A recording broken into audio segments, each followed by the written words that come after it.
Today I'm going to talk about Detective Aunty by author Usma Jalaluddin, who you might know for her romantic comedies. This is her first mystery novel, and I wouldn't be surprised if it's the first of a series.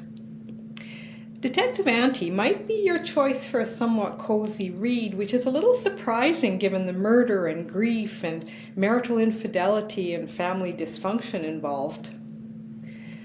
Khan left Toronto, Canada for North Bay almost 2 decades ago after suffering the tragic and somewhat questionable death of her teenage son, and has never returned. And now she's reeling from the death of her husband in the past year. But when her daughter Sana is accused of the murder of the landlord of her store in Toronto, Kazar rushes to provide support, but also to do her own investigation into the murder, because Kazar is known to have strong intuition and to be able to read people really well and to ask just the right questions that make people open up to her easily. Kazar arrives in the fictional Golden Crescent neighbourhood to find Sana's life to be messy in many ways and realizes that she does not know much about her daughter's life in Toronto. She meets a slate of characters who just might be capable of murder. She also arrives to face her own demons of grief and loss and inadequacy. As the story unravels, we meet Sana's husband and her 2 daughters, business people, lawyers, investors, old friends, police officers, and everyone seems to have a story.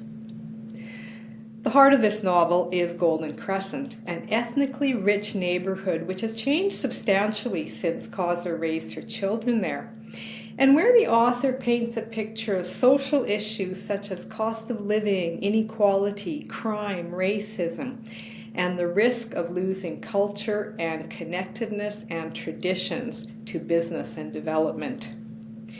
Here we learn a little about Muslim traditions, of aunties, of ceremonies, of family ties, and of copious amounts of really good food. I like the focus on Kazar Khan, a middle-aged woman who reflects on her marriage and the social mores of her time, and who now, in her 50s, has a chance to become who she wants to become. Detective Aunty is an easy read in which you can escape into a mystery with lots of twists and turns, but with plenty of real-life social issues and a bit of romance. It might be best served with a cup of chai tea and biscuits. And you know, the author left just enough unanswered questions to write her next novel. Detective Aunty by Usma Jalaluddin.